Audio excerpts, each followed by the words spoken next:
that's really beautifully written. I almost want to read it out loud because I want to say it. I want to feel it sort of in my mouth and how that feels coming out. I mean, I'm normally not a big poetry reader, but there's some poetry that I find really inspiring that way, which is, I guess, jazz and scatting and rap, and it's all lyrics. It's, for me, some of my favorite songwriters, really, their lyrics would have been poetry. Joni Mitchell, Neil Young, Jackson Brown. We're going to roll back to Joni Mitchell, because to me, she's someone who like defies gravity with her songwriting in a sense. You know what I mean? Because she goes to the place, that you don't think is going to work, and she makes it work. And that's clever. That's original. That's good. Yeah. So how can we get kids inspired today to read when maybe it's not the sexiest thing out there? I used to read things that I wanted to learn how to do something. I would read that, like if I got a new toy and I didn't know how to work it. So model cars was a big deal. Yeah. I did lots of model cars, and when you had model cars, you had to get the instructions out, and you had to comprehend how to put everything together. So you had to read, and I would find out like what all the parts of a car were. Because you had to put the carburetor on. You get the little carburetor, you pull off the thing, you put the transmission on. Now you know how, the brake drums, tires, wheels, and you kind of learn the anatomy of a car.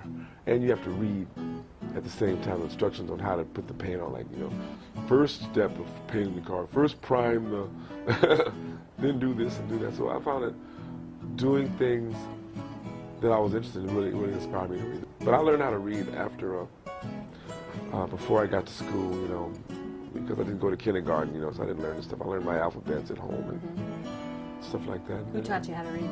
A lady named Thelma. Yeah. They used to babysit for me. Yeah. She just came over, and within a couple of weeks, she had me reading. Yeah. So I like that. And my son really reads. He loves the alphabet. He's just the little 2.5-year-old. He's just hooked on the alphabet. He loves the alphabet. Sometimes he'll take a letter. I'm taking the C with me, and he'll take it to the store. He takes his O or his E. He should be on Sesame Street. Would you like to buy an O? Remember the guy that had the coat, and he'd be like, would you like to buy a B? Yeah. So. But I was reading, and also I would read too, because it would got me attention, because I could entertain my adult friends and get money off of them. Practical. Because because I was real little. Once I got the hang of everything, I could read it. So I would, at like 6 and 7, I was picking up books that they couldn't read, going like, blah, blah, blah, blah, blah, blah, blah. So it was just, it was typing, not so much. Yeah. But reading, I liked reading from the gate, because I liked words. And I liked English in school. Didn't like math, but I loved English when I was, looked forward to English all the time. I didn't know why, but later on it kind of proved in creative writing. Yeah, that was part of what I was going to need in my life, and somehow my spirit knew that. Did you know you wanted to be a singer-songwriter, or you just knew, your spirit knew? You just knew? Yeah, my spirit knew things that I didn't know. Yeah, it kind of gravitates you toward what you need, with all the tools you need for what you want. And when you feel that pull, you go that way. And some people do well by not being able to read, like in life, and they have another kind of brilliance, a brilliance to get through life without reading. Absolutely. That's brilliant. There's one of the programs that Rock for Reading supports is in Englewood here in Chicago, and it's called the Good News Reading Program. It's an adult reading program. We support a lot of early childhood and children's reading programs, but this is for adults. And when I was there on my site visit, an 80-year-old man came in and said, I want to learn how to read before I die.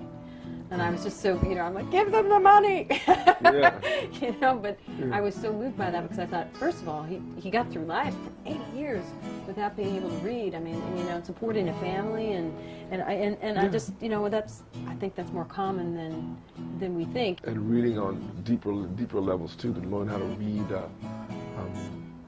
the signs, read your instincts, read, because the reading is your key to everything. Is your key to the kingdom, so to speak. Yes. Reading, you know.